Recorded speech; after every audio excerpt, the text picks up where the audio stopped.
When programming in a high-level programming language, we write source code. Let's go over the process used to translate source code to an executable. We'll start with C, which is a programming language that gets compiled directly to machine-readable executable code. The C and C++ compilation process is a four-stage one. It includes a preprocessor, compiler, assembler, and linker. The preprocessor is a rather simple program. You can think of it like a find and replace utility. It literally replaces definitions with different textual content. Includes at the top of your file literally get replaced with the contents of that file. This is why in C we have to have the so-called header guards, as header files can otherwise be included multiple times and lead to redefinition errors. To test the preprocessor, I've made this simple C program. We include the standard I/O headers for printf so that we can print to the standard output. We define pi as some pi number, and then in the main function we just compute an area with that pi constant and we print that area. Very straightforward. To compile this and only invoke the preprocessor, we can use GCC with the E flag. Then we provide the main.c file, which we were just looking at, and as output, we can output an intermediate file with the .i extension so that we can see the preprocessed source code. If I list the files here, we do have our intermediate file now after invoking GCC, and if I open it with my text editor, we can see quite a lot here.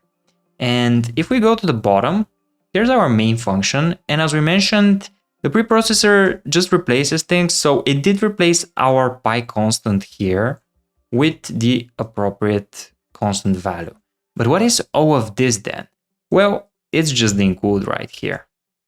As I mentioned, it just pastes the include file, quite simply and straightforward. It's a simple mechanism that brings a lot of flexibility to a language like C, but you have to use it carefully and sparingly. As it's a simple string replacement utility essentially, it doesn't do any sophisticated type checking, and any errors there, you're pretty blind to them. It can be hard to troubleshoot bugs or issues in preprocessor definitions. The next step after the preprocessor is the compiler. The program translates our preprocessed source code to assembly. In the process, it also does a couple of checks like type checking and other checks for errors and reports them back to us. Modern compilers can also transform our code quite aggressively to optimize it. And compilers like GCC even have options as to how aggressively to optimize your code and transform it. We can use the same program we used to demonstrate the preprocessor to run the preprocessor and compiler in GCC. To do that, we can use the uppercase S flag. This way, we will only see the output assembly after the compiler stage, and I will save it in that main.s intermediate file. I should have my file right here. If I open it with my text editor, we see the same program only in assembly, x86 assembly, as this is what I'm running right now. The next step is to run an assembler on the generated assembly code. This translates assembly to machine code CPU instructions, but it doesn't generate an executable just yet, just an object file. Now to run the assembler, we will use the intermediate assembly we generated, the last step, when we run the preprocessor and the compiler only. And we have this main.s file with our assembly. Now to run only the assembler in GCC, we use the lowercase c flag, and we pass that main.s file. And as output, we again have an intermediate file because the linker generates an executable. So we'll call that intermediate file main.o.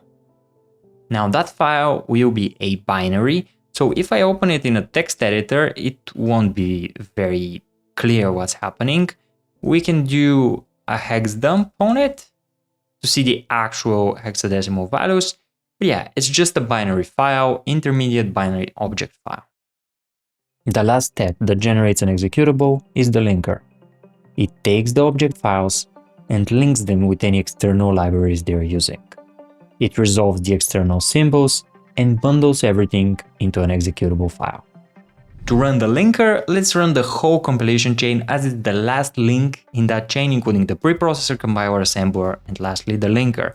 We'll compile our demo program, this time with no flags, just pass main.c to GCC, and as outputs I'll say app, as this will output an executable. As this is Linux, that will be an elf executable. And now I will have that executable in my folder and I can run it, and it shows my area which it computes in my C program. Now, in this case, the linker actually did not link to any external libraries or something like that. If you use external libraries, that stage will actually bring the source code and resolve symbols externally, which you have in your headers that were imported by the preprocessor.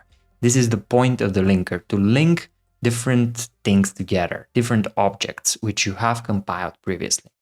As C generates executables that are run directly on the machine when compiled, it's called an ahead-of-time compiled language. There are other languages that are interpreted instead, a good example being Python. Python source code gets compiled to bytecode, an intermediate format that's easy to read by another program. Then another program that's called a Python interpreter reads the bytecode line by line, and it executes instructions on the CPU on its behalf. This means that a Python program cannot be executed on a host machine without the interpreter. There are costs to interpreted languages. Each instruction costs more, as the interpreter needs to run as well. But there are also benefits. Because you're not constrained to translating the source code directly to executable instructions, you can make the language more ergonomic. You don't need to be that constrained by hardware limitations. Another benefit is that interpreted languages can be more portable, as long as the interpreter is available and compiled for the architecture, any program can run on it. Between bytecode interpreted and ahead-of-time compiled languages, there's sort of this middle ground of just-in-time compiled languages. A notable example is Java. Here the source code gets compiled to intermediate bytecode again, but the software that executes it, the Java virtual machine, doesn't just read it and execute it line by line. It can also compile what it identifies as small snippets of code that can take a lot of execution cycles. Imagine some arithmetic in a loop that executes thousands or millions of times.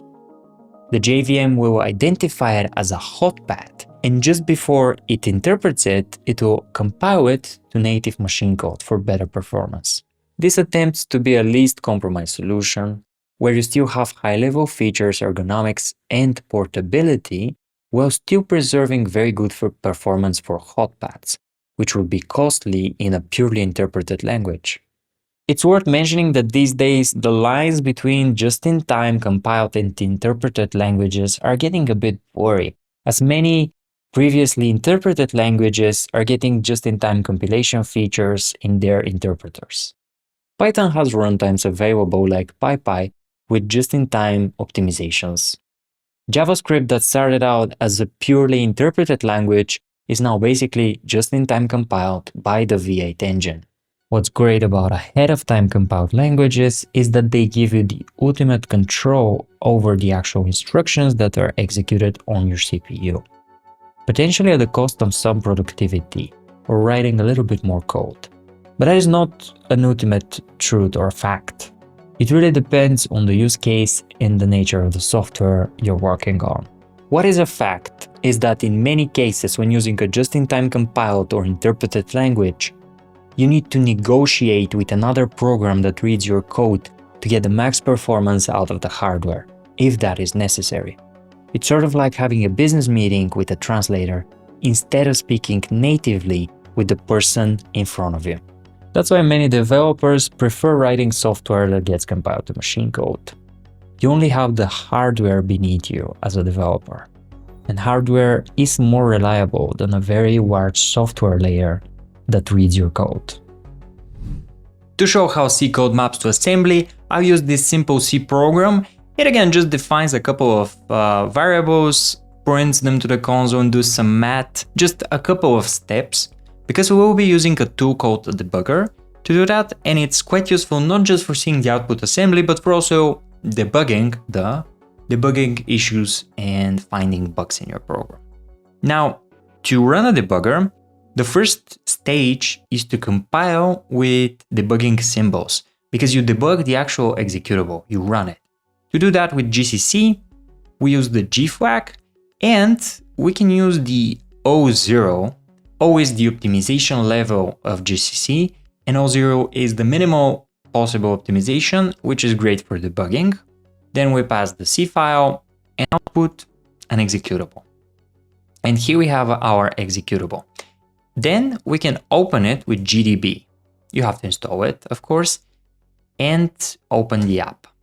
And GDB is kind of like this when you open it. You can debug from here, but it also has some layouts. I will use layout source first. And here you see we have this console and our source code at the top. We can use the break command to break at a certain subroutine, in this case main. And you can see right now I inserted a breakpoint right here at the first line of main.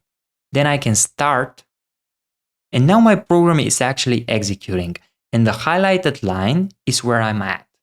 As this is the first line, I can say next, and we just step through to the next line. The great thing is I can print values here. For example, X, and see that its value is 1 right now, which is correct. If I print future values like Y, even though we're at the Y line, Y still isn't initialized, it will print some just dummy data, because this is what it is right now. I can also print Z. Another cool thing is if I want to trace values and not print them at every step, I can say display X, display Y, display Z. And now if I go to the next line, all three will display, and every next will display X, Y, and Z and their values. You can see we get the Y initialized, now we get Z, and now I can step through. Sometimes the layout would break. You can use Control L to just re-render. If I step next, you can see Z changes to 3 because we do our math. And this is essentially how we run through our program. If I say start again, I can start from the beginning and so on. Now, the great thing is this is just one layout, source. I can also do layout split. To see the actual assembly lines I go through. And if I go to next, this is the actual assembly command that's happening. In this case, it's just moving some values as we are initializing. This way we can see the actual assembly output of our C code. And not only, GDB can be used with Rust and other programming languages that output an executable with debugging symbols. GDB is part of the GNU toolkit and is pretty much the standard debugger to use on Linux or Mac, Unix-like systems. On Windows, you can use the Visual Studio Debugger, which is quite good and has most of these features, or you can use the excellent Rat Debugger from Ryan Fleury. As a side note, it's also worth studying its source code as it's an amazing piece of open source software. The C programming language is over 50 years old. Now, that doesn't automatically make it not usable for modern software. In fact, it's the backbone of any modern computing. You will really struggle to find any piece of software that functions without some C library or some piece of C code in the backend. Since then, however, computers have changed quite a bit, and demands for software have changed a lot. More towards parallel computing and asynchronous tasks, networking in servers, on cloud computing, and one of the most talked about and researched topics, memory management, which we'll talk about next.